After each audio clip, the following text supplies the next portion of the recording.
This podcast is proudly sponsored by Joro Protein, a Rhode Island plant-based protein supplement company designed for athletes and adventurers.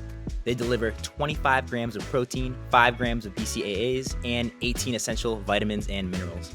It's non-GMO, it's gluten-free, it's allergen-free, no artificial flavors, no added sugar or stevia, and it has no additional gums, thickeners, or fillers. Right now, you can get 30% off on this podcast with the code Joro Rhody Strength 2022, and you can find them at joroprotein.com. This podcast is brought to you by Phase CBD. That's Phaze. They are a local Rhode Island company who makes and manufactures a wide-ranging variety of CBD products that are formulated specifically for athletes. It doesn't matter if you're a CrossFitter, a strongman, bodybuilder, or powerlifter. These products are for you. These products range from tinctures to seltzers to even roll-on applicants. By supporting this business, you're supporting a local Rhode Island business and you're supporting this podcast directly. Please check them out at phasesports.com. All right, we can rock and roll. Finally, we're live. All right, what's going on, guys? Dr. Matt here, host of the Rhody Strength Podcast. Another special guest on today, repeat guest. Matt Early. Multiple time repeat guest. Multiple time. 3, 4? We had Fitties to the Coast recap. We had you and Sam to start. We had Game Day RX. Twice. I was on twice. Is this episode 5? This is episode 5 for me. Am Wow. I more than Tim on here? You might be tied. So Tim's got 5 episodes? So, I think so. Tim's not that interesting. Shout out, Tim. Shout out to Fro. So, if this is episode 50 or 51 and you're on 5, you're, what's the percentage on that? 1 out of 10? I'm 10% of the episodes, bro. 10%. Let's go. It's the Matt Early podcast. It really is. So, we today, can start our own, the Matt podcast. Matt Squared. I like it. Look forward to that, listeners. So, a couple things we want to talk about today. Yeah. We should start off with some rapid fire. I'm going to give you the Tim version of rapid fire last time he was on because right. I think you already did the rapid fire early on. Sam and I did the rapid fire, yeah. Yeah. Is this a revised rapid fire? It's a revised rapid fire. Because I don't want to ask you the same questions. True. We're So, the same answers. Will I? Probably. All right. So here's the new rapid fire for All you. right. The round 2. So starting off, kind of a typical CrossFit icebreaker question. You know, if you're coaching a class and you don't know what to ask them, it's kind of your first go-to question is favorite color. Favorite color? Ooh, I don't know. Maybe like blue. Blue? Yeah. Baby blue? Nah, maybe like a darker blue, like a navy blue. Maybe. Navy blue? I think navy blue. I think it can go a lot of things. Solid. Navy blue, like yeah, blue. It's like almost like black where you can kind of wear it with everything, but True, but you gotta be careful. No blue and back. facts. That's a a fashion no. No, a faux pas. Faux pas, yeah. Fashion faux pas, yeah. I think I'm pronouncing that right. Is that French? I hope so. I definitely didn't pronounce it right. Next one we got favorite recent movie you've seen. Favorite recent movie. You a movie guy? Yeah. Recent movie. I'm trying to think. What have I seen recently? You see the new what is it? The plane. They got not Tom Hanks. Tom Cruise. Top Gun. No, I haven't. I want to see Top Gun. I want to see that too. I want to see Top Gun. Favorite recent movie? I don't think I've watched any movies recently. Not that I can think of off the top of my head. Favorite movies though, I'd probably go with like any of the Christopher Nolan Batman movies. The one where Christian Bale's Batman. That is like solid. Any of those 3 are solid. Top notch. You're a Batman movies. guy. Batman Superman? Guy. No, I'm more of a Marvel guy than the DC comics. So I think Batman's the GOAT. Is Spider-Man in? Which one's Spider-Man? Marvel or? Spider-Man's Marvel, yeah. So you like Spider-Man too? Yeah, Spider-Man's alright. He's a bit of a cornball. One of my favorite Spider-Mans was the Green Goblin one. Yeah. That's my go-to. Yeah. No, I like the Christopher Nolan Batman movies are good though, with like the Heath Ledger Joker and then Tom Hardy playing Bane. Oh yeah. That's a good one. Yeah. I think he might be the best villain. I think people people like have the Bane? nostalgia with the Heath Ledger Joker, and obviously like, tragic that he died Rest in after peace. doing that. Yeah. Yeah. But so I think people kind of just like are afraid to say that the like Tom Hardy playing Bane was better, but He's a great actor. he is. Tom Hardy. He really is, and like I just love Underrated. I just love like the you thought darkness was yeah. That is like, badass. He plays that like so well. Yeah. But like all those movies are, I think, are just perfect. That's good. Yeah. How about slightly same question, but a recent show, like maybe Netflix, like favorite recent show or something you're watching now? Recent show. What did I just finish? I just finished something. I'm trying to think. Right now I'm catching up on The Boys. You ever watch that? No. It's actually kind of a like interesting like concept.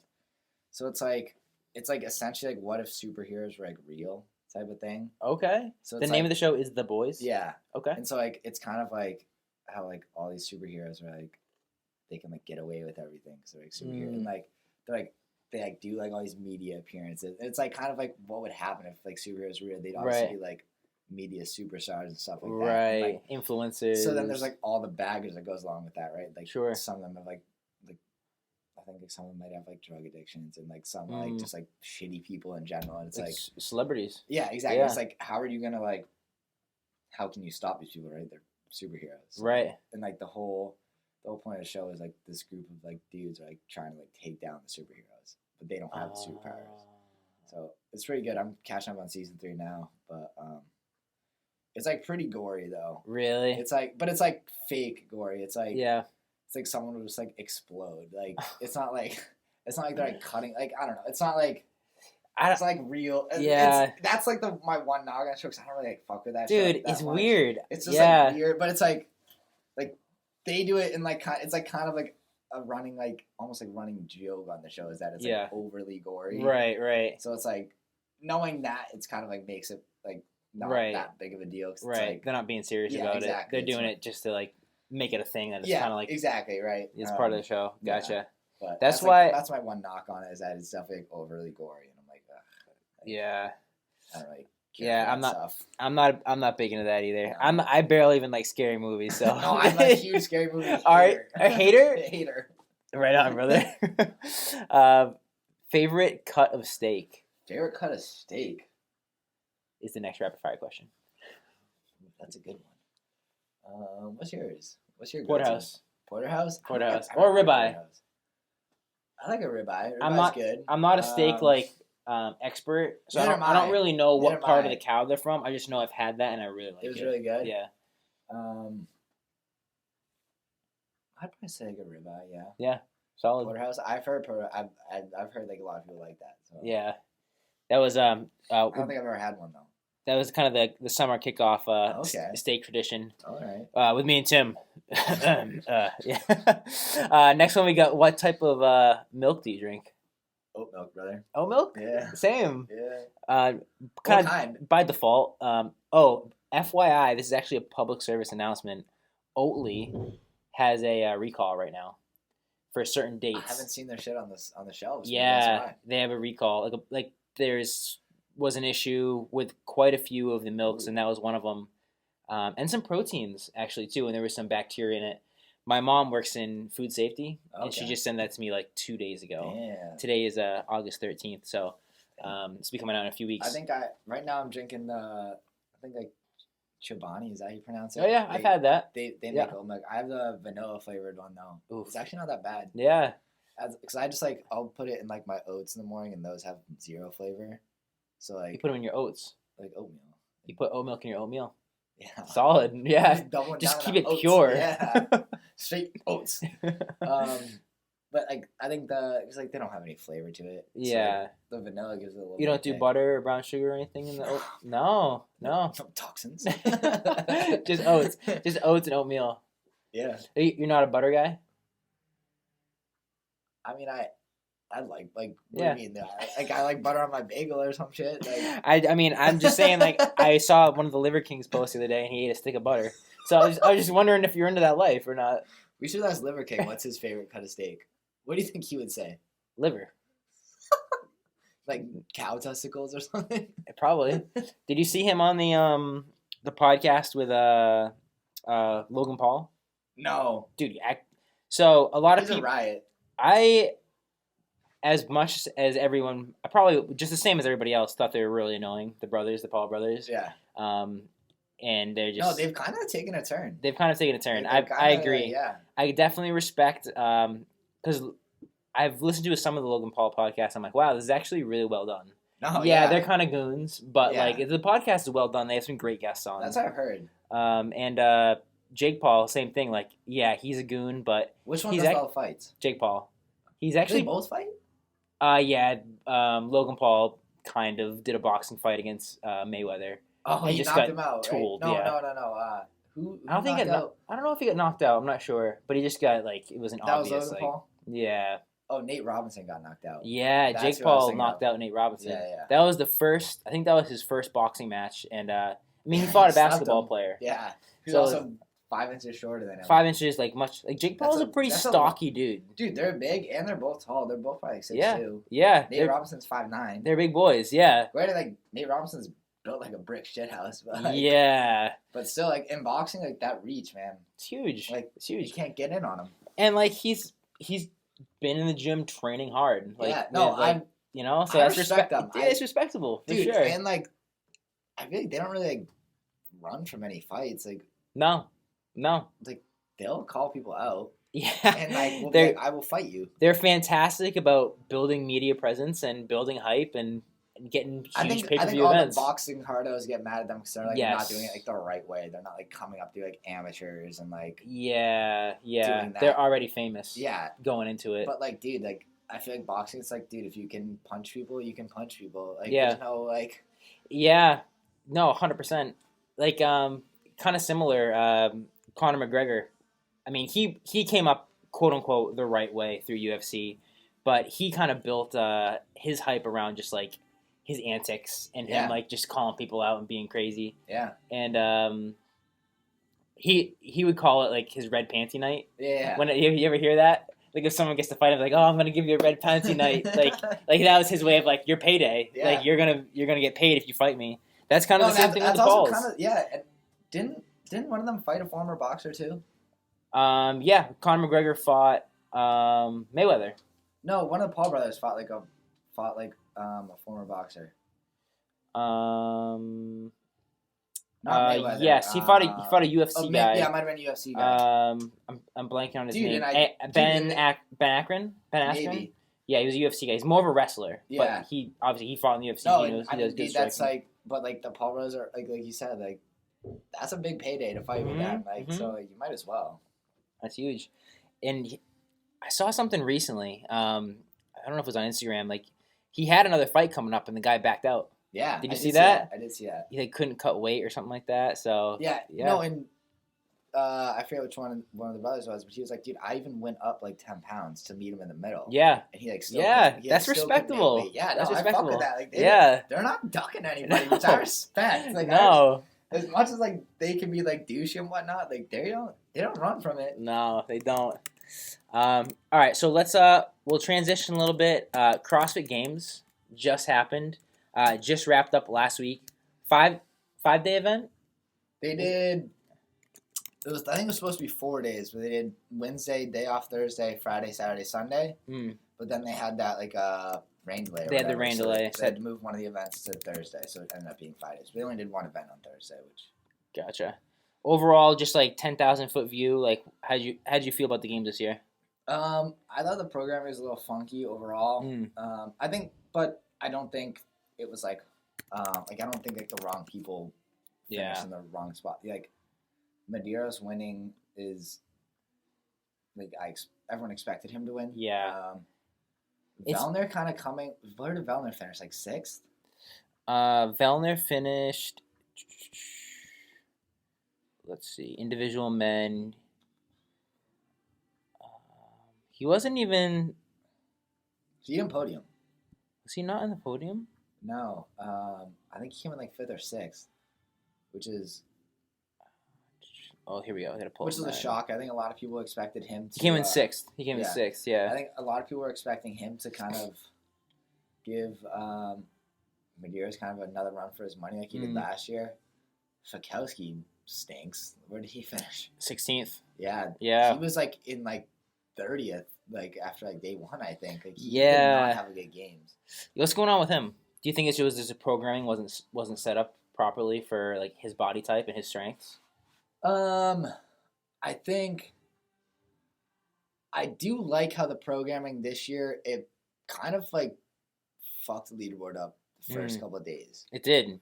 Which I think that's good for viewership in the terms of like make it interesting on Saturday and Sunday, right? Like, like the past couple of years, like especially with Frazier and Tia, has been like they're fucking 300 points ahead of people going into the last day. It's like nobody can beat them. So yeah, like there's only like maybe like 2-3 events on Sunday, and you can only win 100 points in an event. So and you know he's not going to come in dead last on the event, right? Like, so they're trying to make it interesting. I think the way the program is set up this year definitely like threw a wrench at people, which made the leaderboard jumble up, and then but like Medeiros winning, and then I think Krenikov, him coming in second is not a surprise. Like he just hasn't been able to compete at the games because visa issues, right? Right. But like every year he competes at like Dubai and like smokes that, like wins every year. Like so, like I think I wasn't shocked that he would come in second, and then Ricky Garrard coming in third. Huge. I kind of like. That's my guy. No, like I'm like, a big Ricky fan. Like I'm kind of like I'm a big like anti like steroid kind of guy, like all that stuff. But like, dude, he like got like CrossFit issued the punishment as 4-year ban. Yep, he took it. Served his time. Who knows if he was still using during that time? I don't know what the process was, drug checking out, but sure. He obviously followed the rules, whatever they were. He's back. He paid his dues, and I wasn't necessarily shocked that he podiumed. I didn't expect him to, like just kind of being out of the game for a couple of years. But I think like Tim made a good point during our group chat where he was like, think of like he's been able to just like train without having to like deload and like peak and like take time off like after comps. Like he's been able to like just train for 4 years. Just be consistent. Exactly. Yeah. And just train for 4 years. So I think him coming third isn't really that big of a surprise. I mean, he was on steroids his first time at the games, but he came in third then. Before he tested positive. So sure. He's definitely a high caliber athlete. Yeah, I think it was a really interesting storyline this year, especially on the men's side. Yeah. I mean, you had the repeat champ, Justin. Yeah. People were kind of expecting him to kind of repeat. Yeah, I think the sport itself just tends to lead itself to that kind of like dynasty kind of approach. I think just because like the Froning, Frazier. Well, because Froning, you get to be the fittest, right? And now you're still like training. Yeah. You're still training. You're doing the same training as everyone else because everyone takes time off from the games. It completely beats the shit out of your body. So everyone takes time off the games. So they're all taking maybe like a month off from like hard training and whatnot. And then they're all back at it. And they all follow kind of the same season. Like they'll go compete at Wadapalooza or another like off-season comp or something to like kind of test themselves, and they'll taper off, and then throughout the open and everything they kind of ramp up. So they're all kind of following the same like macro view training cycle, and just like training, like if you're training to be the fittest and you already are the fittest, like I feel like it's hard for people to kind of overtake you at that point. True. If you think everybody's getting better at the same rate, exactly, and you're already better, exactly, then everything just kind of continue. And that's why I think like that's why you'll see these like younger guys like Frazier did it to Froning. He came out of nowhere, like came in second, and then like Rich Froning retired, right? Yeah, and then he won, and then like Medeiros was like came out of nowhere. Did he finish in second? Oh, I don't know. Like that first year he was there his first year was when they did like the COVID games, right? Was that his first year? I don't know. Let's see. Let's check. Might have been a second, but still. Well, he kind of came out of nowhere, and like because they only took the top 5 that year to like go to the games, like, the in-person games. And he was there, so he finished no worse than 5th at the CrossFit Games. Yeah. He finished third in 2020 was his first games. Okay, yeah, so he podiumed, and then Matt retired that year, Mm-hmm. and then he won it last year, and then so I think like the younger guys can obviously progress way quicker. They're newer, so there's more room for growth, and that they kind of shoot to the top, and then it's kind of like the top guy falls out, whether it be age or retirement or whatnot, and they kind of take over. And I feel like Vellner and like guys like that kind of just get caught kind of in their shitty spot where they're kind of just, they weren't the fittest, and now they're like still trying to be the fittest. And like then Medeiros comes along, and obviously like being way younger, he can recover better and all that stuff. But not even that, like he has so much more room for growth. His like PR jumps are going to be way bigger than theirs too. Like he's going to have way better year-over-year improvement. And so he comes in, jumps them, and like Vellner's still just like stuck in second. And it kind of sucks. Like he's kind of just staying stagnant. Like he's holding on. And it's not that he is like staying stagnant. Like I'm sure he's still he's improving all this stuff. Sure, and, like, but he just can't keep up with these guys. Exactly, that's the thing. It's like he kind of just gets caught in that like shitty situation where it's like. But I think if they continue to, maybe not. Like I don't know if they can kind of get that same kind of like leaderboard shakeup they got this year. I think that kind of like the dynasty like cycle kind of. I think I can kind of break it.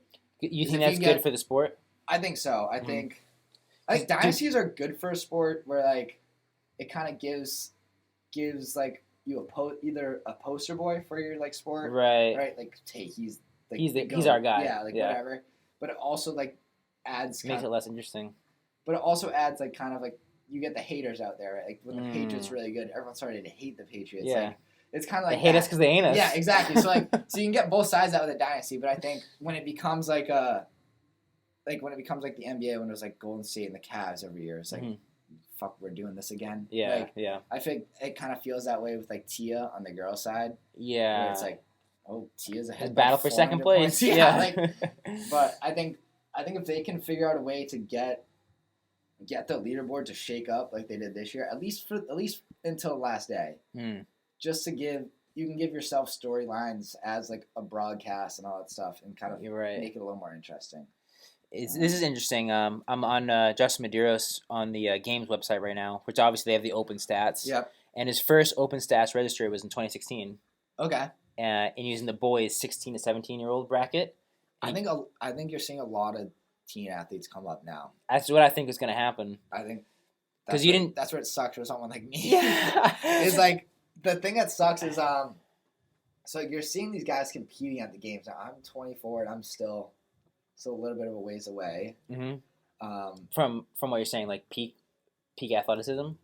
That and kind of like away from ever qualifying for like a semifinal. Yeah. I'm still definitely a little bit of ways away. But like these kids are like they're coming up out of the teens bracket, and I think maybe their first year. What's teens end at, like 17? For this says boys 16 to 17, so I don't know if there's a 17 to 18 as well category. No, because I think they calculate the men as 18 to 34. I think. Oh, okay, that makes sense. So like you're getting all. I think maybe the first 2 years when they're like non-teens, they kind of like your boys competing against men, so you kind of like fall back from being top dog. Now you're a small fish in a big pond, right? But they still obviously have incredible work capacity competing at the games for their age group. So, like, I think you're seeing a lot of those teen athletes come up. I think there is, like, Dolan Pepper, I think is his name. Yeah, he was a teen athlete for a while. Like, really good teen athlete. And I think he's probably only, like, 19, 20. He came in 19th in the games this year. Like that, I think it was his first year at the games, I think. And first year at the games as a male individual. And then Guy was like a teen for a while. Like he snatched 300 as like a 17-year-old at the games. That's fucking insane. Who is this? Guy Meleros or whatever. Oh, okay, yeah. So I think he's really young too. He might be like very early 20s. Sure. Medeiros, I think, is a year younger than me. So you've seen a shift to like some younger athletes. A shift for like the younger athletes. I think a lot of that they're kind of feeding out to that team. Yeah, the Dallin Pepper. This was his first games. Yeah. Last year, 2019 was the last games he was a part of, probably because of COVID. Teens, right? Yeah. 16 to 17 came in first. Yeah. So 2018, 16-17 came in first. 2017, 40-15 came in first. So I think that's, if you were trying to get a good predictor, who's going to win the games, it's or probably who's going to be something. Whoever's the top dog in the teens. it's probably going to, barring any injury, or maybe they just do something else instead. I bet you if you look at the teens, like who's coming up, I think a large part of it is, I think, like, people know and don't know the amount of training that goes into this. I think at that teen level, you're still training a lot, and I think just like probably not as much because you're still like growing and whatnot and whatever. But kind of, you've already established maybe a little bit of a brand for yourself. You probably have some sort of sponsorships. Yeah. So like you do kind of have the infrastructure around you to kind of like train full time. And once you hit like 18 and in that male division, you can kind of ramp up your training to that level that needs to be done. Yeah. You have a little bit of support from sponsorships and whatnot, and that allows you to be full time as an 18-year-old kid. Yeah. Which is wild. Yeah, like if I was 18, 6 hours a day in the gym, like, the recovery when you're that age is insane. Exactly. Like a guy like Vellner who's like close to 30, like, and he's got a kid now, like, yeah, a baby really too. Like, dude, I bet you his recovery sucks some days. Yeah, definitely. Some nights he wakes up and it just hurts, and like he probably doesn't get a lot of sleep with the baby some nights. Like, yeah, it's like it's a lot where if you're an 18, 19-year-old kid, you don't gotta worry about shit. Vellner's like, these kids can probably eat like shit too and get away with it. Like, and Masters doesn't start till what? It's 35, right? Yeah. So that, I feel like maybe not now, but in the future, they might need like a 30 to 35 category. Depending on how young the field gets, honestly, maybe. Because like you're seeing some of these kids that are just freakishly, even on the girls' side, a lot of young girls just. Mal Bryan. What's the other girl's name? Lawson. Yeah, and she won an event. We'll get to the girls in a second, but she. It might have been 3 teen girls. Yeah, there were some young girls this year. They might need to see a 30 to 35 cat, because like if you're 34, how are you competing against someone who's 21? You're not. Right? You're just not. And I think that's a good point, because I think the way you have to train now to be at that level, it's fucking demanding. Yes. So like, dude, like once you hit 30, like your knees and your hips and your shoulders. Bro, you see it now. I come in here probably like once a month, dude. I got fucking something wrong with me. I'm 24. Like, yeah.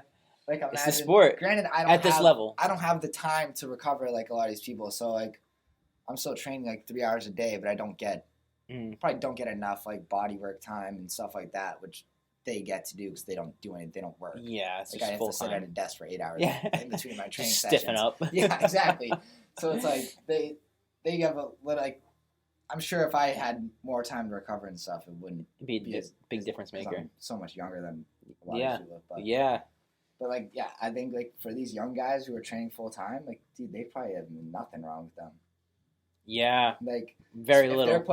If they're being smart and like putting in a lot of recovery work, like, that's what makes the difference between like these young guys and like someone like Vellner who's kind of on the older side. It's like like they're just like. He has to like recover 90% of the time. Like these kids can like. I mean, you see it with gymnastics. I want to go hang out with my friends instead. Like, I'll skip the foam roll today. Like, you see it with gymnastics. Like once you're 18, you're done with gymnastics. Yeah, like that's your cutoff. Yeah, because like just like the body, like the peak, body age is like younger than that. How old is who's the gymnastics chick from the U.S.? Like gymnastics or CrossFit? Like just the gymnast who like wins all the gold medals. Let me look it up. I forget. Not Allie Raisman, the other one. Simone Biles. That's Yep. Dude, she's got to be like 24, right? Like, and she's retired, I think. Yeah. Yeah, that's it. She's done. And she probably doesn't have to work a day in her life. She probably has so many endorsements and shit from that. True. And but that coaches gymnastics on the side and like. But I feel like also that stuff, it'll only last so long because eventually she's going to fade off from like the public perception. Exactly. So she's got to still be grinding, thinking of the next step. I saw on like TikTok somewhere she's dating an NFL player or something. I think. Oh, really? There you go. Hey, there we go. That's going to be one athletic baby. Facts. I'd be a CrossFit athlete. Facts. That football strength with the gymnast. Gotta teach that thing how to do rowing or what was row. Let's see. Any other men stuck out? I mean, Samuel Quant, 4th place. He came in 4th? Yeah. Came in 4th. Really? He had a bad year last year. Did he? Yeah, he might have not even made the games last year. I think I heard that. Yeah. I think he didn't make the games this year. I think he has some medical condition. Really? And so it makes it hard for him to train some days. He might have maybe Crohn's disease, maybe. Long-term battle with chronic illness. Oh, it just says chronic illness. It doesn't specify. Yeah, but whatever. He's got something wrong with him, and I think sometimes he might go weeks without training. I think. It's debilitating sometimes. Yeah, in this article it doesn't say. And so I think that's why he didn't have a good year last year. I think he kind of was probably feeling super beat up. Yeah, maybe. And that's incredible. I can't imagine that must be tough.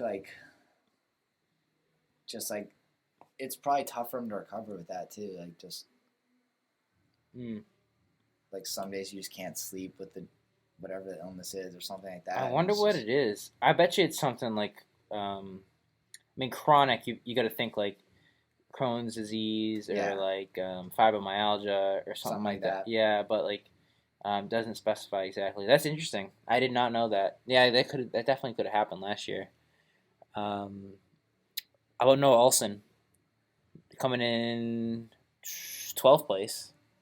He's that's kind of been his spot though. I feel it's starting to look like that year where he kind of gave Frazier the run for his money was kind of his peak, an outlier almost. Yeah, right? Yeah. Well, actually, maybe not. I think you're right. Maybe peak because I think he might have came in 6 or something the year before that. So he was definitely trending up, but I think he's definitely on his way out. Yeah. Because dude, he's been 9 games. Yeah. So he's a veteran. He's got to be on the vet. other side too. He What does it say his age is on here? How old is he? I don't have it in front of me. But he's been to obviously this year, last year, 9 straight games. 2019, 2018, 2017, 16, 15, 14. He's been around the block. Yeah. Came in 8th and 14. Did you see that post I sent to the group this morning? I came in 4th in 2020. No, I didn't. He had one of his Instagram stories where it's ask me questions or whatnot. And someone said, "You plan on going team or something?" And he posted because him, Chandler Smith, and Travis Mayer went team at Wadapalooza. Okay. And he posted a picture of them and said planning on it or something like that. Really? Yeah, but I could see him go team. I don't know if they'd be able to do that because I think you need 2 guys, 2 girls. So. Unless one of them gets a sex change. Hey, do anything to win, Yeah. Nick Matthew was a standout rookie. He was the guy who got the backfill. I think that was him. Oh, really? Yeah, I think he got the backfill. Came in 14th. I think he also won an event. He won the crossover jump. Oh, did he? Yeah. Did he? Maybe he got the head nod from what's the name of the new programmer? Boz was like, hey, practice your crossover. Yeah. Gotcha. He was wearing the crop top for a lot of the events. A good look. He trains with Tia in them, I think. Does he? Yeah. Okay. Gotcha. Let's see. Any other notables? BKG came in 9th. I think he's one of those guys. That's kind of where he sits. Yeah. Yeah. What do you think about next year? Any preview? Anybody thinks Medeiros gonna run it back, top spot? I think so, and I think Ricky's gonna get him running for his money. Yeah. Ricky looked really fucking. He looked awesome. I think the first couple of days he was dominating. He wore the leader. He wore the leader shirt for a day. Yeah, and I looked at leaderboard one time. He was had a good lead on people too. Yeah. I'm a Ricky fan. I like the guy. No, dude, I fuck with him. I think he was. What I really liked was that Frazier's last year when they had to do the online portion of the games when he was still suspended. Yeah. He did all the workouts and posted them on YouTube. I love that. Dude, I know that. That's when I flipped on him. I was like, nah, this guy's a fucking dog. And he called out Frazier after one of them because he no way. That's obviously awesome. Because, like, I think they had a certain window to do the workouts, and obviously he didn't, like, have to abide by that because he's not in the games. Right. So I think, like, Frazier's excuse was that was like, oh, you already, like, saw my time and, like, all that stuff. Yeah. Like, I was like, nah, dude, I fuck with this guy now. Dude, that's crazy. Yeah, I think it's good for the sport to have a villain, too. Right. But I think, like, that kind of flipped because I think they wanted to try to, like, make him out as a villain. But, like, people ended up loving him. Yeah. People love him. People are like, this guy's the man. Yeah. All right, let's talk ladies for a second. Mal O'Brien. Second, right? Second spot, yeah. That doesn't shock me. I think she's next up. Yeah. I think it's just... If Tia retires. I don't know. Tia looked like not as fit as she has. Yeah? Yeah. How many games has Tia won now? 6. Wow. Yeah. Okay. So yeah, she's setting a nice little dynasty for herself there. That's gonna be tough for anybody to catch up with. No, yeah. Yeah, Mal O'Brien, she's training with Matt Frazier. Yep. Hard work pays off. So she's gonna be a dog. She already is a dog. Yeah, just like being able to have him. I mean, he's probably the greatest CrossFit athlete of all time. So yeah, having him kind of in your corners. And I think he's figured out the programming. I think down pat. I think he knows exactly how to train for it. Yeah, Mal O'Brien last year was in the girls 16 to 17, came in second. Who she came in second to? She came in the game. That was the games last that year. was the Open. Sorry. Yeah, she was in the games last year. Came in 7th. Yeah, and she wasn't even like old enough. Like she like went, like she had the option to compete teens, and she was like, "Nah, I'm gonna compete in the women's division," and then came in 7th. That's so wild. And she was 17 last year. That's she's 18 this year. That's incredible. Laura Horvath came in 3rd. She's kind of she was at Power Monkey Camp when I went. Oh, was she? In 2016. Yeah, she's super nice. Trains for Hungary. I think Ben Smith's her coach. Gotcha. Okay. She's been in the games every year. She always kind of sits around that spot. She's a top 5 person. She came in 2nd in 2021. Didn't do as well in 2020, 24th. She's been also in 2018, 2019. So she's been in the running for a while. Yeah. She's strong. She's always someone, like, I think that you can't count out. But I just, dude, like, Tia is just good at everything. Like, not even, like, just good at everything. She's fucking nasty at everything. Like, yeah. Like, it's not even like she's, like not as strong as some people. Like, Madeira isn't the strongest in the field, but he's just, like, he's good enough. He won the games this year because he didn't come in, like, lower than 7th place. Yeah. That's how you win the game. Yeah. You just got to be good at everything. Very good at everything. You don't have to be the best, but you have to be very Tia good. wins everything. Like, there's, like... dominant. Like, it's insane. Absolutely dominant. And I liked how this year was, like, the first year she, like... Because I think Mal O'Brien beat her in an event last year, and that was, like, the first time she's, like, lost an event at the games in, like, 2 years. Like, that's crazy. That's insane. Danielle Brandon, she's was awesome. To be like a podium. She got 4th place. Yeah, 4th place. That's She's cool. I'm a big fan. Yeah, yeah, she's awesome. I like her. She's definitely add some spice to the leaderboard. Yeah. To the event in general. That was funny. The clip of her when doing the trying to do the double under crossover. She's like, "Fuck this. Yeah, It's stupid." I agreed. But yeah, no, I thought those were stupid. Brooke Wells in 5th place. Oh, really? Yeah. Coming back from That's that huge. elbow? That's huge. That's a huge comeback. Well, she's like Tia's training partner now, so. Yeah, okay. Emma Lawson, I think was she the rookie? Emma Lawson, was this her first games? Yes, she was rookie. In 6th place, that's huge. She's also like a teen. Kara Saunders in 7th. She's an OG. She has like a kid too. Yeah. How old is she? She's got to be up there. She's definitely up there. I wish I had the ages that CrossFit spit out easily, but yeah, no, she's been in the game for a while.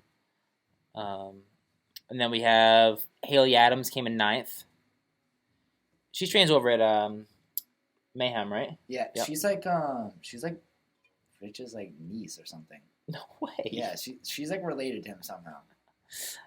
Danny Spiegel in 17th, Chrissy O'Connell in 13th, Barnhart in 14th. Danny Spiegel gets way too much hype for being someone who's really not that fit. He's 17th. Yeah. I feel like she never like. Is that where she usually finishes? Like, I feel like I'm not shocked that she finishes like in the middle of the pack. Yeah. And then a lot of the other names I don't really recognize. Well, I mean, like,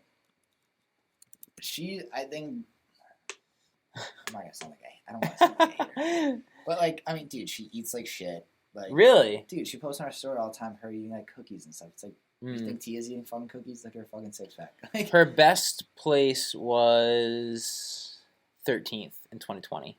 that's her best finish. Yep, in the games. Yeah. So this year she did 17th. Last year, 35th. 2019, 26th. So she's a games athlete. She's a freak, but she's not top pack. She's definitely not top all pack. Listeners, she's very fit. But like, right. The thing is, like, think of how fit she is, and she like eats like shit. I don't see like some games athletes will post the fact that they are doing like long cardio and like damn, like long cardio piece this morning, like 60-minute bike, like zone 2 or whatever. She doesn't post that, and she's always eating like the crumble cookies and stuff like that, which they are gas. I've had them; they're fucking good. I don't blame her, but like I think that's the difference between her and like being in that top 10 is they're not cheat mealing as much, and that speaks a lot to how fit she actually is. That she can like just come in 17th like with that, like just eating cookies every night. Like, that's true. She could dial in more. And I mean, who knows? Is scary. If she wanted, I feel like she doesn't want to, obviously. Yeah. I think she's content with being a games athlete. She probably has one of the most like followings out of any of the CrossFit athletes. Really? So like, I mean, so she probably does fine with endorsement money. Yeah.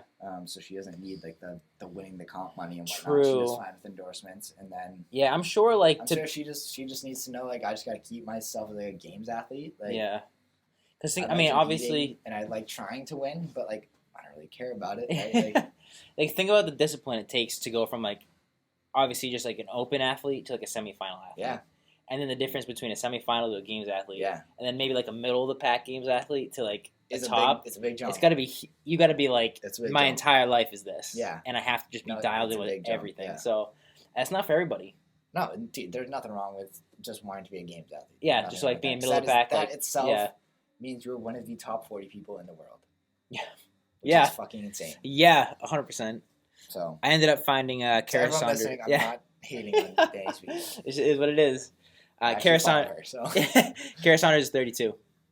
Yeah, she's been around the dude. Yeah, wild. All right, so overall recap. Any events? We'll pull them up here. I know there's quite a few over the 4 or 5 days, but any events that stick out to you from the games? I liked the first one they did on Friday, the Capitol, I think is what they called it. Event 5, maybe. It was like they did the 20 like pig flips. Yep. Then they did like the 3.5 mile run, and then they had like the odd object stuff to finish it out. I thought that was a perfect like long endurance test that you made like CrossFit-y, right? Like, because in the past we've had like the run, swim, run, and like that's kind of like. I think that's a great test, the run, swim, one. Yeah. Like I think that's a great test of fitness and monostructural like and aerobic capacity. But I think this made that type of event a little more fun to watch, while still testing that kind of same thing, and like made it a little more like CrossFit, right? Like the old like CrossFit people like flipping tires, like kind of deal with the pig sled. Then they ran 3.5 miles, and then had that like odd object stuff at the end. Which I thought that was a good endurance test because I mean that's pretty much just a 3.5 mile run. Sure. Yeah. Yeah. Which is a good. Is that a 5K? 3 miles, right? about 3.5 mile run for the Capitol workout. Yeah, I like that. That's a good endurance test. Like, and I think it took people like 35 minutes, 40 minutes to get it done. So I think that's a good time domain there. Anything else you really liked? Any other workouts? What about the Echo Press one? Which one was that? Echo Bike, 30 Echo Bike calories, 10 block handstand push-ups. Oh, I didn't like that handstand push-up. That one, I think that one caught a little bit of slack. The like workout. wall-facing like push-ups, I didn't really get that. Yeah. What's wrong with like doing parallel handstand push-ups? I don't know. I just feel like that's also more of an injury risk. You would probably know better than PT, but I mean, you're blind. I feel like you have to like at least when you're doing that, you're like craning your neck up. Whereas like the handstand push-up, like you're able to kind of keep your head straight more. I think. Yeah. Like at least your spine more neutral in a handstand push-up. I'm sure they just wanted to test like variability there. Like, can you do it the other direction? Yeah. I don't know. I wouldn't have done that. But How about the Sandbag Ladder? I like that. I like that too. I like that too. think, That's like a very like strongman event. I like that. That was cool. It's good. Obviously everybody loves like the lift off event. Right? Yeah. That's just another way to do it. Yeah. You know, and it's raw strength. Yeah, like, I think that's a perfect blend of like instead of having everyone do like a max like deadlift or back squat where like there's gonna be like a dude who can just fucking squat the world or whatever, and he's like that's not really testing fitness. But then it's also like you have like a max snatch event, and then that's like becomes very technical, and like there might be people who are really strong, but like, and they should definitely get penalized for not having like the technical aspect of it. Like, isn't that like one of like the CrossFit 10 skills is like having like that spatial awareness, right? Like so like don't be sloppy. Yeah, so like you should get penalized for that and not do well in the event. But I think this is a perfect medium in that because like if you're just if you're just a fucking ox, you can pick up a sandbag. Yeah, but there is technique to it. There is a technique aspect to it, right? Which I think is a great. I think it's a good way. I think it's fantastic. I love that was it. Great. I wouldn't want it every year because like I love watching these guys like snatch and clean and jerk like heavy ass weight, but like. I thought it was good. I liked it. It's something new. And it's kind of like, dude, they wheeled out that like 340 pound bag. They're like, oh, we need more weight. We need more weight. That was awesome. It's crazy they just had that there. Yeah. They're like, don't bring that out. We're not gonna need that. Oh shit, we need that. Bring that out. Bring that out. It's a good thing they had it. Yeah, that's right. Like, because it was like a ladder, and I think like, people pass the ladder, and they're like, "Fuck, we need more weight." Yeah, like I'm done. And like, no, you're not. We got more. That's great. No, I thought that was a good. I think that blurs that line of kind of like absolute strength, and then like kind of there's that like technical like Olympic lifting style strength, and I think that's kind of like right in the middle there, where you kind of need some technique with it, but if you're also just this strong ass dude, you can fucking pick it up. Yeah. So. Yeah, I think you're right. I think the programming is definitely different. You can tell. Wonky. I think you can tell it wasn't Castro. Obviously, it wasn't the same guy that's been doing it. That's like the first event with like the mile bike and all the gymnastics. I was kind of like, what is this really like testing? Yeah. Kind of like there's no like I feel like Castro's workouts always kind of had a theme to it. It's like this is gonna come down to like. Can you like hold on grip wise or like something like that, whatever it is, like, but like that was kind of like two like non-interfering movements, which isn't like I thought it was a good test of like just general fitness capacity, which I mean is what CrossFit is at the end of the day. Sure. So like, hey, can you do? What did it start with chest bar or start with toe to bar? The bike to work, the first one. Yeah. 75 toe to bar, 5 mile bike, 75 chest to bar. So 75. 150 reps on the rig is good. No walk in the park for sure. 75 to I think. Actually, I've like thought about the test a little bit. I think it's a good one because there's almost I feel like there's amount no of carryover. Gymnastics isn't like those sets of like a 75 toe to bar and the 75 chest to bar. Yeah. After you kind of get a break on the bike from it, right? I think that's a good gymnastics test in a way where like, how long can you hold on? Yeah. Like you kind of have to like get first to the bike, so you need to go big sets on the gymnastics. So I think now that I like reflect back on it, I think it's a good. When I first saw it, I was like, what the fuck is the point of this? Yeah, it's almost like workout. It's like, just two things that are completely unrelated. Yeah, exactly. But in a way, it almost gives you a break to push both things to the max. Yeah, looking back, I thought it was a good test. I thought it was a good test. I thought it was good to watch. Definitely different. Yeah. Very different. Yeah. And then they fucked up the laps on those. Yeah. What was up with that? I don't know. And then they only gave them like their penalty wasn't that harsh. Yeah, really? Like they still ended up finishing like top 10 on the event. And I was like, no, bro, they didn't do half the event. We'll give you a 10-second penalty. Yeah, right? Like what? Bro, how long does a lap take? Like, just add that on. There was another interesting one. I mean, they had the pegboard, which I think is a cool event. I like that. Which one was the pegboard one? The second one, skill speed medley. Oh, that's when they did the jump rope stuff too. Yeah, the jump rope. But I think they did pegboard, then the handstand walk, and then the double unders, right? Yeah, so they had the 3 rounds: quarterfinal round, semifinal round, final round. Quarterfinal was 3 or 2 pegboard ascents. 75 unbroken single unders, 10 unbroken single leg squats, 10 unbroken single leg squats left and right, and then handstand walk course. And then they elevated it for the semifinal round with a pirouette start for the handstand walks. And then final round, they did the double under crossovers. Yeah. Handstand walk. My thoughts on that, I don't like the crossover. One, I just thought that was like silly. I thought it was silly too. Yeah. I thought it was just silly.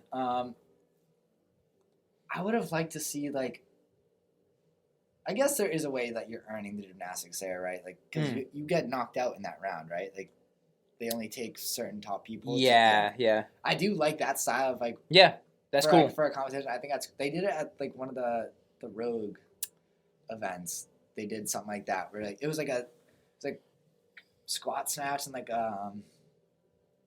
maybe like a sandbag, like, to like, I forget what it was. They did it at the Invictus event too. Did they? Yeah, they did it. The they took like just the last like group of people and they had them do like max cleans and stuff. Yeah. No, the knockout thing is kind of cool for competition. I like it like that in the event where it's like within the event. Yeah, exactly. You're not like getting cut from like the actual like CrossFit Games. You're just like, getting cut in that event. I like that. I think that's cool. Because like kind of like you got to go hard every round. It's not like it's not you kind of like sandbag this round and save it in the tank for like the last round or whatnot. You kind of got to like push the gas every time, which I like. My thing with the event, I don't know. I just don't like just the pure skill stuff. I think maybe having a machine in there or something, like something where you're kind of like elevating your heart rate a little more. I don't know. I obviously like. I thought it was a good test. Like it's definitely a good test of like the pegboards they did legless pegboards at the last round, right? Strict. So the first one was pegboard ascents. The second two were strict, which I guess means you can't use your legs at all. Yeah. Yeah. Okay. Which I like. Yeah. Tough. I mean, I thought it was a good test. I don't know. It's just different. Very different. I think that's what got me is that the program was just a little different this year. But I don't think it was bad per se. I do like how they ended with a very traditional cross workout. It was Jackie Pro for time. I love that workout. Yeah, 1,000-meter row, 50 thrusters, 50 bar muscle ups, 75 pounds for women, 95 pounds for men. I think that's a perfect finish. Here's a traditional CrossFit workout to end the games. Make it harder for the games. Yeah, I love it. I'm a big fan of that. Dude, and they had to finish the row at a certain point. Oh, was it? I think guys had to row. Guys had to get off the row. Like, they had to finish the 1,000 meters at 3:45. I think. Gotcha. Which, it shouldn't be too hard for those guys. 1,000 meter was it 3:45? It might have. I don't know. Let me look that up. Because that sounds really fast. No, like their PR 1,000 meter rows are probably close to 3 minutes. Like they're getting an extra minute there. Oh yeah, so we got must be completed under 3:40 for women and under 3:15 for men. Oh, it's 3:15. Yeah, that's fucking flying. That's really fast. Damn, so they're like, that's like at least 90% of their like 1K row effort like that they're moving at. Yeah. I like adding that in too. Yeah. Because now you're going, so like normal Jackie, like my Jackie time is like 5:30. I think I have a decent Jackie time. I think. But with that empty barbell, it's kind of like, at least for me, I feel like the lactic acid pool up my legs like halfway through the thrusters. But then it's an empty barbell. Normal Jackie is the empty barbell. So you can kind of just like power through it. Yeah, so yeah. 25 more, it's like essentially an air squat. And then at that point, you just get to the pull-ups, and like 30 pull-ups is, I can do that unbroken. So it's just hop on the rig and go. Yeah. But I think this is a good test because you still have to hammer down on the row. You have to hammer down on a row to get a good Jackie time anyways, because that's half the workout essentially. So I like this, making them hammer down on the row and then into like a standard thruster weight at 95, 50. Not a lot for these guys, but after you just hammered a row, legs are going to be a little sore. And then the 30 muscle-ups, I think, is great. Yeah, I like that a lot. I like that workout a lot. What else do they have in there? Let's see.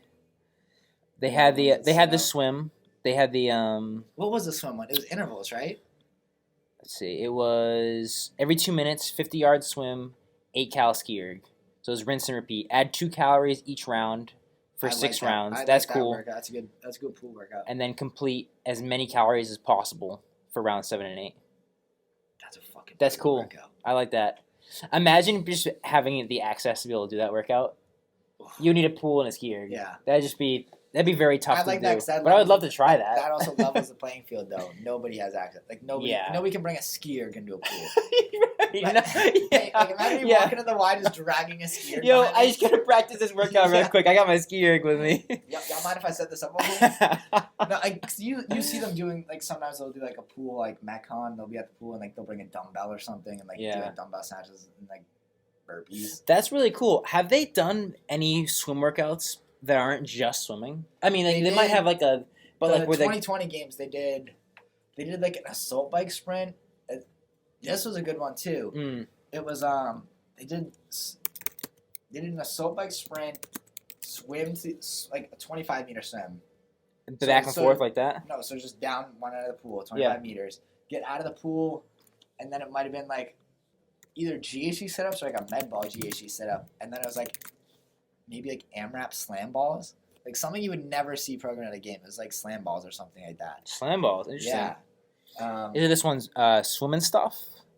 For rounds, every 4 minutes, perform 15-calorie air bike, 50-meter swim, 10 GHD sit-ups, 10 ball slams? Yeah. That must have been it. Interesting. Because, like, the swim just gasses you. At least whenever I swim, I just get gas. So same. It's interesting to put it into a Metcon like that. Well, and that's like a sprint Metcon. Like, you got to hammer down the bike, sprint to the other end of the pool. Yeah. And then and then I think they did it in reverse on the way back. Oh, yeah, rounds 2 and 4 performed in reverse. Yeah, which is cool because they biked, swam down the other end of the pool, did the other shit at the other end of the pool, the GHDs and the slam balls, and they, like, waited till the interval was over, started with the slam balls, GHD sit-up, swam back, and then hammered on the bike to end. I thought that was very cool. Really creative programming. It is. That's fantastic. I think that was on the intervals they did. It was like total, like, cumulative time, so, like, your work time just added up. I like that as a test. I don't think it should be like every workout tested like that. Right. But I think that's it's cool. A good test because I think it tests. Not only in those workouts are you testing that anaerobic time domain, like that anaerobic, like, energy system. You're also testing, like, the repeatability of it. Right? Yeah. So, like, okay, yeah, you can do Fran in 2 minutes. Can you do it 2 minutes? Like, can you do it in 2 minutes at that pace again? Like, I think that's a very good test of fitness that has been kind of omitted, maybe. Sure.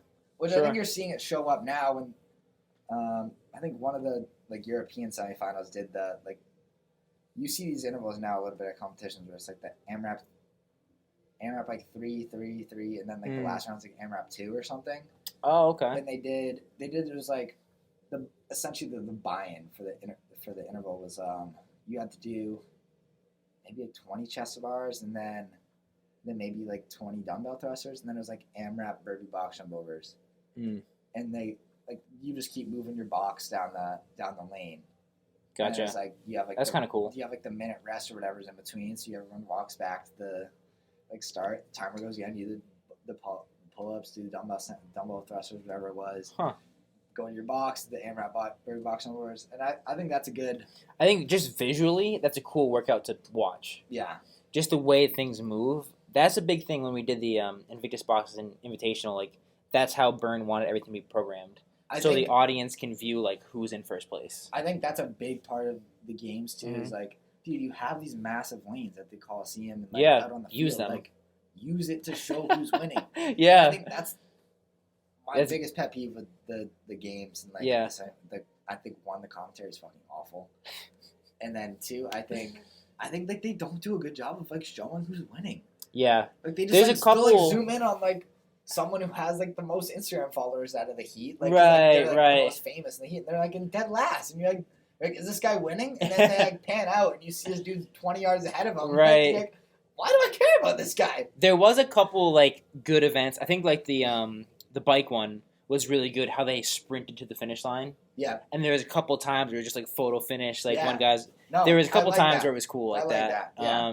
Dude, like, it's not... You're not training in the gym. And I think sometimes they program a workout to be like, we'll do this in the gym. Like, it's like, oh, man, you got, like, you're, as much as this is a test of fitness, to truly, like, test the fitness in the world, you need to get a big athlete pool, right? And Yeah. I think they do with like and it gets cut down and everything. But like you need to make it a spectacle, and like that's how the money flows in, and when the money flows in, more athletes join. So like, Mhm. and I think it also just creates a way better like product for them to like. You are testing the fittest in the world, but you also need to like make it interesting to watch. Yeah. Like if you really want to showcase like these athletes that are part of this training regimen, like make it interesting so people can watch. Nobody wants to fucking watch the guy in 7th place. No. And like close up on him. I don't care. No. I want to see like what the race looks like. Yeah. So Hey, and, like, you kind of have to listen to the commentators being like, "Oh, so and so's in first," and then like they're zoomed in on not so and so. come on, match it up. Dude, Match up I the don't camera. care. Exactly. I mean, yeah. So, I mean, I guess to kind of wrap up the games conversation, overall, some wonky programming. Obviously, it's somebody different. I think they tested some stuff that was like. I think my initial reaction was like, "Oh, this programming sucks," and I think Yeah. that's just a knee-jerk reaction, but like because it looking back wasn't on like pure regular like CrossFit stuff you'd see. Yeah, and I think the program was good. The right people finished in the right spots. I think. Right. Obviously, there'll be some shake on the leaderboard just based on how and when, like the timing of events. I think that can play some role into the leadership, like the leaderboard, like standings. Like if one event's programmed like as event 4 instead of event like 8, Sure. there might be Some differences. So and so can get X amount of points from this workout, and I don't know. Yeah. So I think there is, but I don't think that applies to like the top 5. Yeah. I think that's more so like that like 15 to like. It can make a big difference there. 15th to like 25th range. Mhm. Like that kind of middle of the pack group. That's where kind of, depending on what events you get dealt in the beginning and end, I think that can kind of shake up your points. Like Justin, Roman, and Gerard, like it doesn't matter. No, yeah, exactly. Like, but give them any order they want, they're still coming top 3. Exactly, right. Like, but and then like obviously the back half of the events, like they're just not fit enough. Yeah, yeah. And they're there, but that's about it. They get to wear the shirt. Yeah, exactly. But, like, I think that, like that's the craziest difference to me is like Justin Medeiros and whoever came 40th. Yeah. Think of how fit the dude who came 40th was. Yeah. And he didn't have a fucking shot. 0 shot. Not even close. You run that same thing like 1,000 times, he's still coming to 40th. Yeah, you can like put it in like a computer simulator or something. Run it 1,000,000 times. It'll be the same. And he is not coming in first. Yeah. That's what's wild about this sport. It's like, let's say like football, any given Sunday, any team could beat any team. It's potentially. really not like that. But in CrossFit, it's not like that. There is some aspect of it, right? Like you can get Yeah. any type of workout programmed, and if you're not good at it, you're not good at it. But Yeah. I think for the most part, like it's all about the training beforehand. Yeah, and like someone like Medeiros like does the work and make sure he's not too good at one thing, but also not too bad at another. And Right. So, like I said, you didn't come in like higher than 7th the whole weekend. Yeah. Yeah. That's just how you're gonna win the games. Exactly. That's the plan. Like I think a big thing for Vellner never winning is he always like tanks on day 1. Like he, like, on like the swim or something, he comes in like dead last, and it's like, dude, I get swimming is only one of these events, but you can't be dead last. You're putting yourself in a 100-point hole to start the weekend. Like Yeah. Yeah. Now he's just clawing back all weekend, and he ends up losing the games by however many points it is at the end of the weekend. It's like, what if like they had look 50 at what, points, even coming in the middle of the pack on the swim event, right? Right. Look at what Frazier did. Like he wasn't that good at running initially. Yeah. So he's like, and it's not like he came in like 30. I don't know what place he came in, but he was like, fuck this. Like I'm gonna make running. He runs like a 5-minute mile. Yeah. he linked up with Hinshaw, aerobic capacity, and just went nuts with running. Yeah. You know, it's like, and he needed that. There was that year, Rich, like they did the legless rope comps thing for the first time at the games, and like Rich was like ahead of people by like 1,000,000 points, and he like couldn't do a legless rope climb. Yeah. And like I remember like watching that like one of those like documentaries on it, and they were like they had like maybe it was like Sean Woodland, maybe like one of those guys who like commentates or does whatever, like one of the OGs. Yeah. They're like, are we really gonna give the like CrossFit Games championship to a dude who can't fucking climb a rope? And then like I'm pretty sure on the documentary they were like, one of the judges like came over to him and was like, dude, just climb it once. Just climb it once. He couldn't do it at all? It was like a legless rope climb. He like couldn't climb the rope. He just couldn't figure it like, out? Yeah, he just couldn't get up the rope. I don't know like what it was. Bro, I can do a legless rope climb. Dude, he was literally Bro, he was literally like, and dude, it wasn't even like it was like a close race and he like needed to win that event. Yeah. He was like, he had the games like locked up.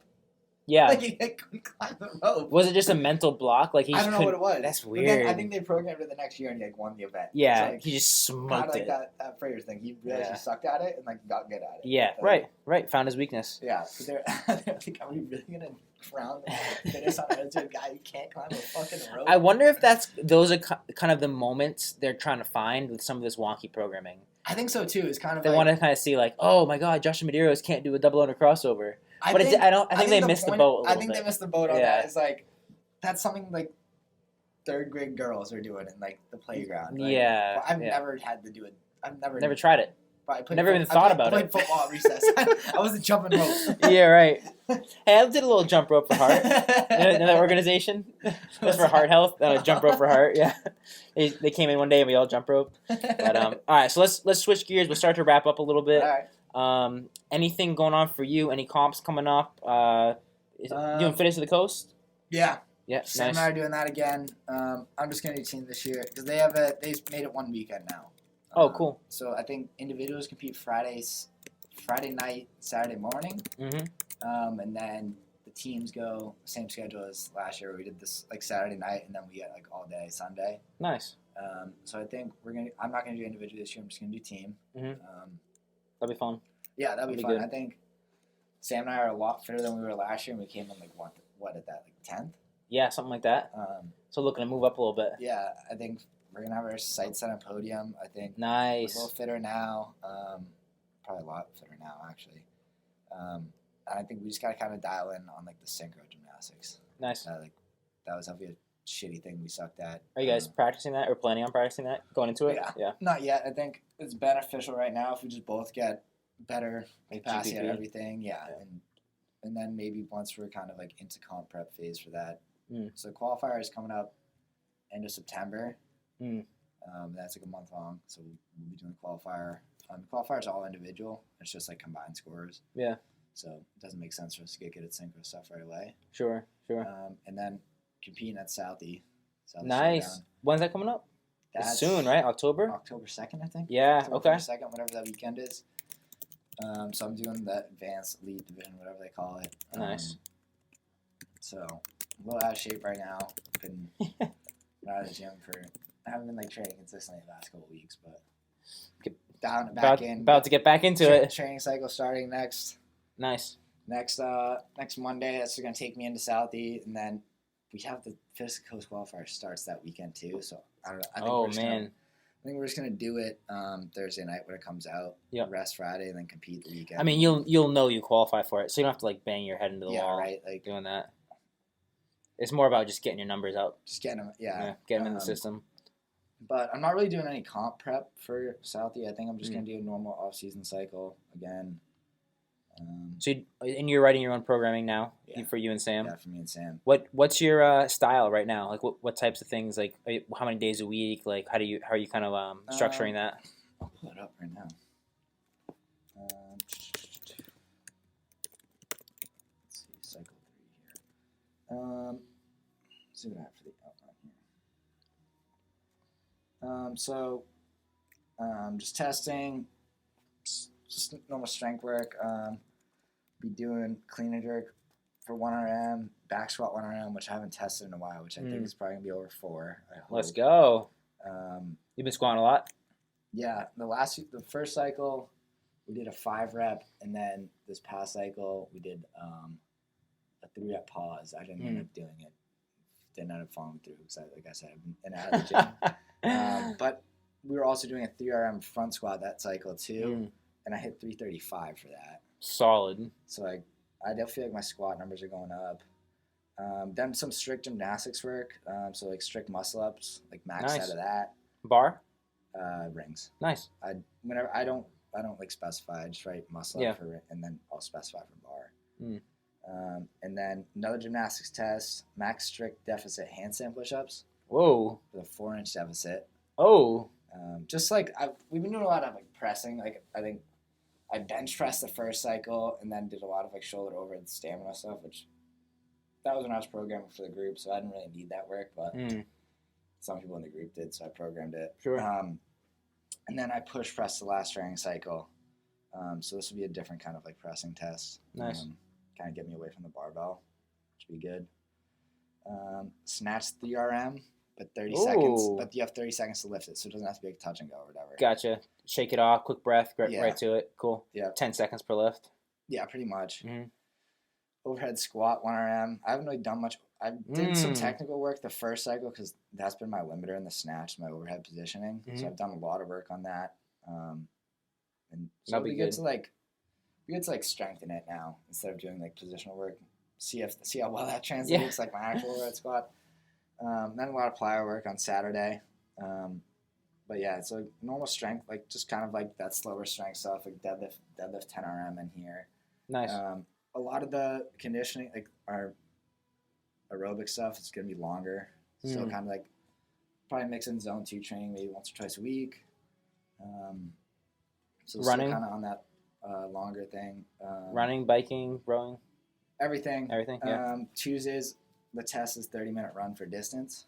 Whoa. So I'm going to do that on Tuesday, see how far I go in 30 minutes, and then progress that over 6 weeks, and then see if I get farther at the end of 6 weeks.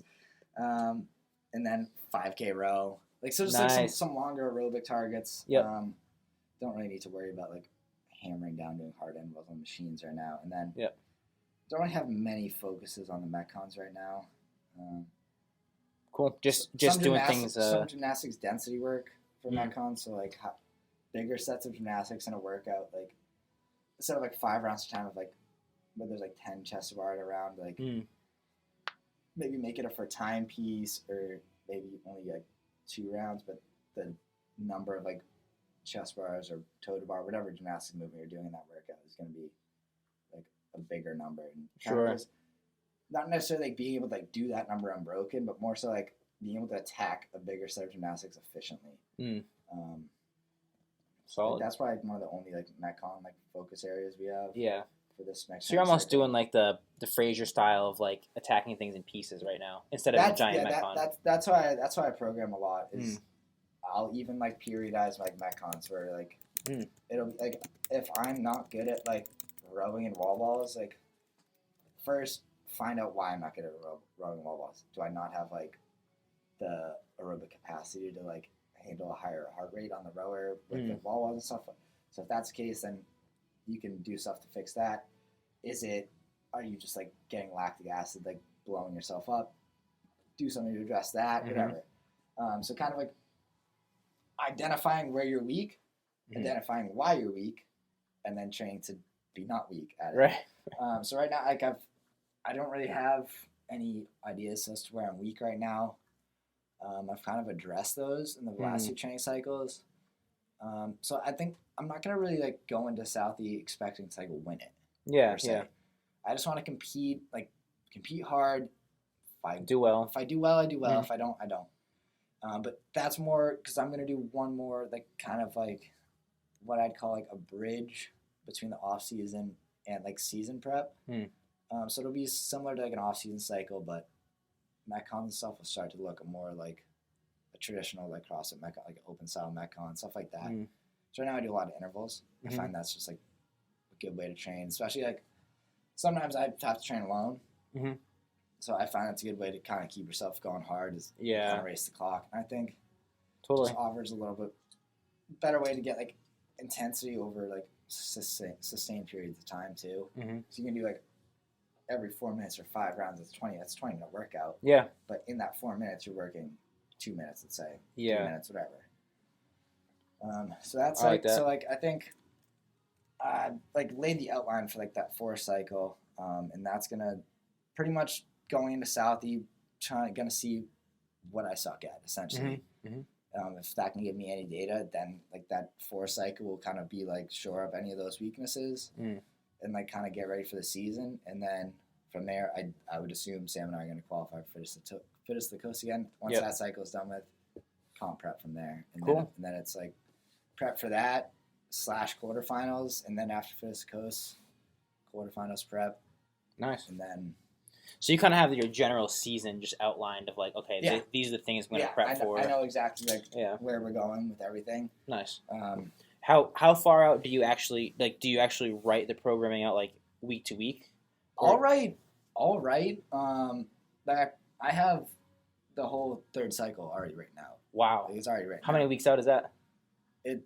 It's going to take us into Southie. It'll end the week before Southie, and that'll kind of just be like more So like a little over, oh no. it's a 6 little over a weeks, month. It's a 6 week cycle. Yeah. Solid. Yeah, so I used to try and get out ahead of it because Mhm. I'd rather like check out the week, like if it's like Sunday or whatever, check out the next week's programming and be like, Adjust as like, needed. based on how I've been like doing these metcons, this is either going to be like too easy or this is too hard. Yeah. Like, this isn't really the stimulus I want here. Right. So you can kind of like On the fly. change things around on the fly instead of like being like, fuck, like, what do I want to do this week? Kind of have everything laid out, and then you can kind of like dial it back if need be, or add like you kind of change it if need be instead of having to like write it out, Sure. like scrambling the week before. So I just try and get way out ahead of it. Do you write these out on like Excel or Google Sheets, brother. no way? Yeah. Have you ever thought about just putting them out there for like people want programming like type of thing or? I have. Yeah. I don't know how to go about it though. That's my True. biggest issues. I don't know like how. So I just like put on my Instagram story like, yo, DM me for programming. Like, I don't know how to get it out there.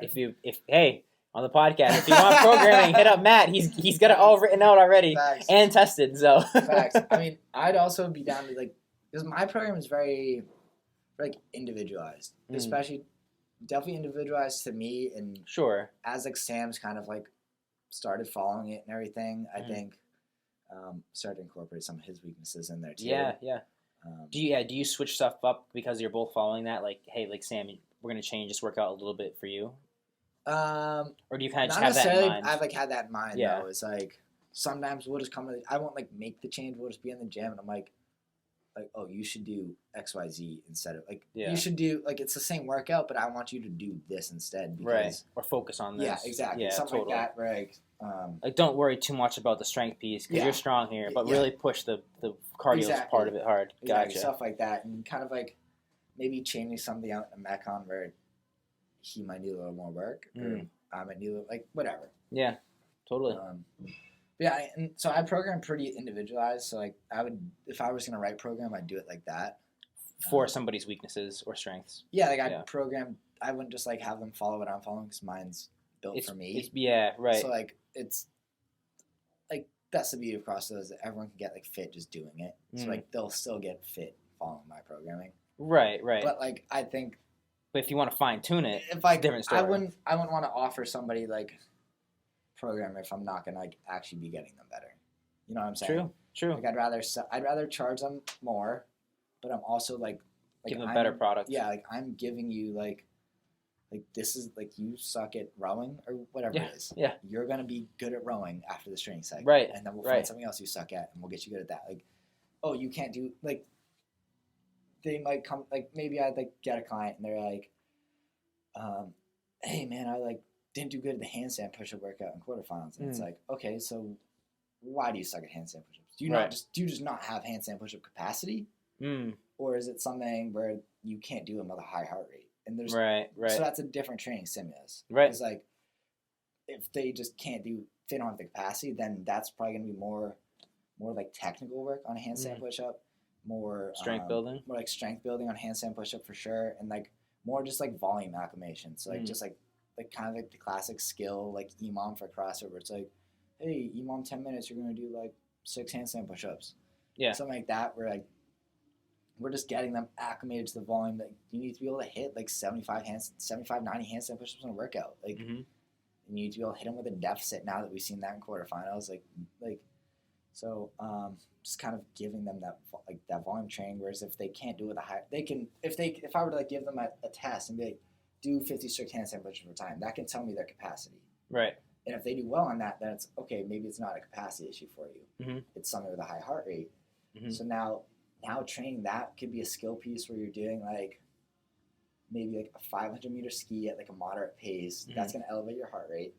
And then you're going to do a max set of handstand push-ups stopping like 2 reps before failure. And we're just going to do that 3 rounds. Yeah. And try and be quick, but you don't need to like go right into each other and like redline it. But you need to like have some urgency in the piece. Yeah. Ski at a moderate pace, and then kind of like shake out, take your breath, and kick up to the wall and do a set, and then kind of get back on the skier. So your heart rate's up, but you're not doing it at a Metcon pace. Sure. And that will train your kind of like ability to do that skill with a higher heart rate.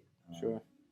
So like, I don't know, that's how I'd kind of program people. Is kind of, I think that's the best way to get fit as one, just even for general public, if you're programming for a gym, I think it's obviously hard to find everyone's weakness and then build that in if you're programming for a gym, but you can kind of just write a general training cycle like, hey, we're going to get good at handstand push-ups over the next 6 weeks here. And if you're really good at handstand push-ups, you're just going to get really better at them. But But like, but for... There's a purpose to the training. Exactly. And I think for individuals, especially people who want to compete, that is the best way to get fit. Is it's not just doing a class WOD and then being like, hey, I'm gonna do some snatch work after. Like, then you're just doing unnecessary volume. Like you're just doing training to train.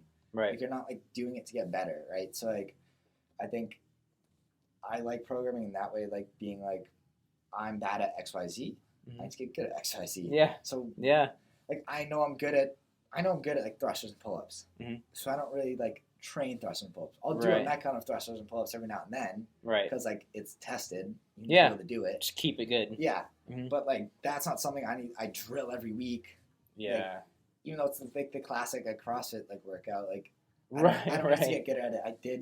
I did the open workout this year in like 7 minutes or whatever. Sure. Thrusters and chest bars, and then I did my friend times like 210.